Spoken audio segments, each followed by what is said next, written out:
MP diary में आज हम आपको बताएंगे कि मध्य प्रदेश का ग्वालियर कैसे बीजेपी की राजनीति का सबसे बड़ा अखाड़ा बन गया है। आखिर वो कौन सा बीजेपी का हिडन नेता था जिसने ज्योतिरादित्य सिंधिया के दल बदलने में एक बड़ी भूमिका निभाई थी और उसका नाम निकलकर अब सामने आया है। साथ ही ग्वालियर की राजनीति को साधने के लिए बीजेपी के नवनिर्वाचित प्रदेश अध्यक्ष हेमंत खंडेलवाल ने मंच से कौन सा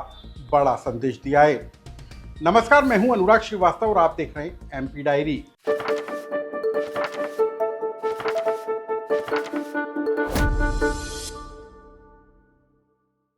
मुझे विश्वास है कि जब हम श्रीमती ज्योतिरादित्य सिंधिया जी के नेतृत्व में भारतीय जनता पार्टी में शामिल हुए थे तब बंगलौर में मेरे साथ आदरणीय हेमंत खंडेलवाल जी पार्टी की तरफ से भूमिका निभा रहे थे। तो मुझे ध्यान है वो दिन कि मैं शाम को सूरज के बाद खाना नहीं खाता था, तो शाम की खिचड़ी की व्यवस्था आदरणीय हेमंत खंडेलवाल जी ने 15 दिन व्यवस्थित की थी और चिंता की थी। जब मेरे जैसे कार्यकर्ता की चिंता की थी तो आपकी जो पार्टी को आपने निर्माण किया, निर्माण में योगदान है, उनकी पूरी फिक्र वो करेंगे, ये भरोसा मुझे है। तो सुना आपने, ये हैं मध्य प्रदेश में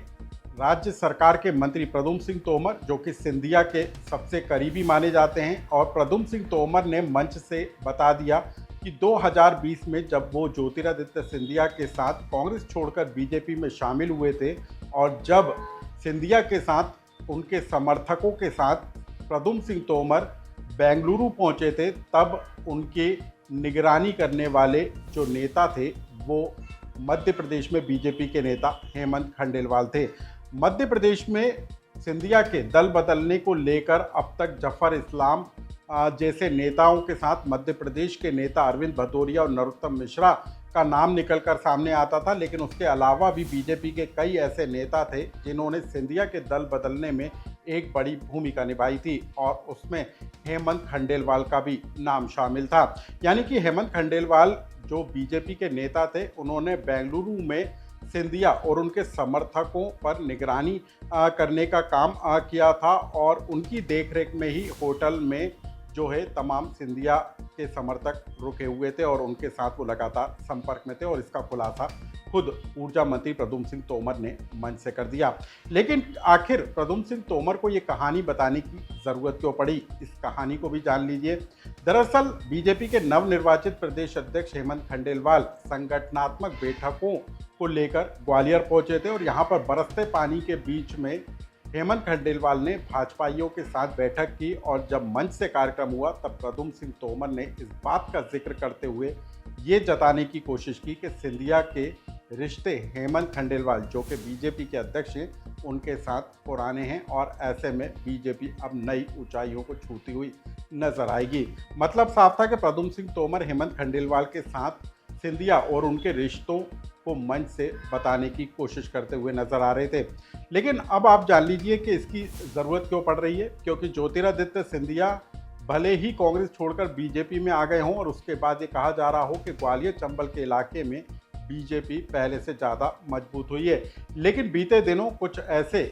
बयान निकल कर आए, ऐसी कुछ नारेबाजी निकल कर आई और कुछ ऐसा हुआ जो इस बात को उजागर करता हुआ नजर आ रहा है कि मध्य प्रदेश में ग्वालियर बीजेपी की राजनीति का सबसे बड़ा अखाड़ा बन गया है और बीजेपी अलग अलग गुटों में बढ़ती हुई नजर आ रही है। इसके पीछे की वजह क्या है उसे भी जान लीजिए। जब ग्वालियर चंबल में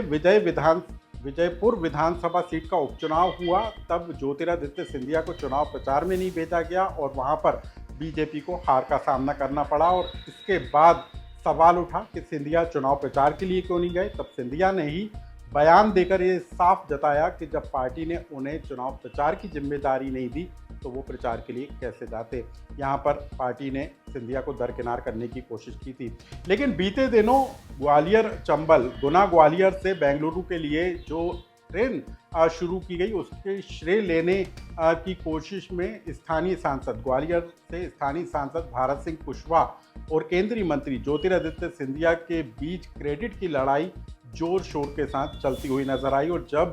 ट्रेन को हरी झंडी दिखाई गई तब भी भरत सिंह कुशवाहा के समर्थक जो कार्यकर्ता हैं वो नारेबाजी करते हुए नजर आए और दोनों ही नेता सोशल मीडिया पर अलग अलग चिट्ठियां जारी कर ये बताने से भी नहीं चूके कि उनके कारण ही गुना ग्वालियर से बेंगलुरु तक के लिए ट्रेन शुरू की गई, और ये भी साफ जाहिर होता हुआ नजर आया कि ग्वालियर में सब कुछ ठीक ठाक नहीं है। लेकिन इन्हीं तमाम वजहों के साथ जो है बीजेपी के प्रदेश अध्यक्ष हेमंत खंडेलवाल ग्वालियर पहुंचे और यहाँ पर उन्होंने बैठकें की, और इसी मंच से बीजेपी और ग्वालियर के सबसे बड़े नेता जयभान सिंह पवैया ने मंच से ही इस बात का जिक्र कर दिया कि बीजेपी के प्रदेश अध्यक्ष को अनुशासन का डंडा चलाना ही पड़ेगा। और इसके बाद जब मंच पर बोलने के लिए बीजेपी के प्रदेश अध्यक्ष हेमंत खंडेलवाल खड़े हुए, तब उन्होंने भी ये साफ कर दिया कि अनुशासन का पालन करना होगा और जहां कोई कमी होगी उसको दूर किया जाएगा, लेकिन परिवार भाव के साथ सबको एक साथ आना होगा। क्या कहा था जयभान सिंह पवैया और बीजेपी के नवनिर्वाचित प्रदेश अध्यक्ष हेमंत खंडेलवाल ने, उसे सुनिए। आने वाले दिनों में आपकी जो मधुरता है, आपकी सादगी है, उसमें अनुशासन का भी डंडा ऐसा रहेगा। आपने इशारा तो दे दिया है, इस बात की उम्मीद करते हुए कि एक परिवार की भांति अनुशासन से हम इस दल को मजबूत करने का काम करेंगे। हम सब परिवार भाव से रहेंगे, हम सब एक होके रहेंगे। अब हम आपको बता दें कि ग्वालियर चंबल के इलाके में बीजेपी जो सबसे ज़्यादा मजबूत हुई थी 2018 के विधानसभा चुनाव में, यहीं पर बीजेपी को करारी शिकस्त का सामना करना पड़ा था, और सिंधिया के नेतृत्व में कांग्रेस ने यहां पर 34 में से 26 सीटें जीतकर सत्ता तक पहुंचने का काम किया था। लेकिन उसके बाद सिंधिया के जो रिश्ते हैं वो कमलनाथ और दिग्विजय सिंह के साथ जो है कमज़ोर होते हुए नजर आए, और इसी बीच बीजेपी ने सिंधिया से संपर्क साधा और सिंधिया ने दल बदल कर अपने समर्थकों के साथ भाजपा की सदस्यता ले ली। उपचुनाव हुए और बीजेपी बहुमत हासिल करके सत्ता पर काबिज हो गई। लेकिन ज्योतिरादित्य सिंधिया के बीजेपी में आ जाने के बाद से बीजेपी के अंदर अलग अलग गुट उभर कर आने की खबरें निकलकर सामने आ रही हैं, और यही वजह है कि ग्वालियर चंबल का इलाका अब सिंधिया बीजेपी वर्सेस मूल बीजेपी के रूप में अब उभरती हुई नजर आ रही है। और इसी वजह से जो है बीजेपी के नवनिर्वाचित प्रदेश अध्यक्ष हैं हेमंत खंडेलवाल, उन्होंने मंच से अनुशासन की बात कही, और इसी ग्वालियर में ग्वालियर की राजनीति को साधना ही बीजेपी के नए प्रदेश अध्यक्ष के लिए सबसे बड़ी चुनौती होगी, जिससे निपटना किस तरीके से निपटते हैं वो देखने वाली बात होगी। ग्वालियर की राजनीति से जुड़ी इस खबर को लेकर यदि आपका कोई सुझाव या कमेंट्स हो तो हमें कमेंट बॉक्स में लिखकर जरूर बताएं।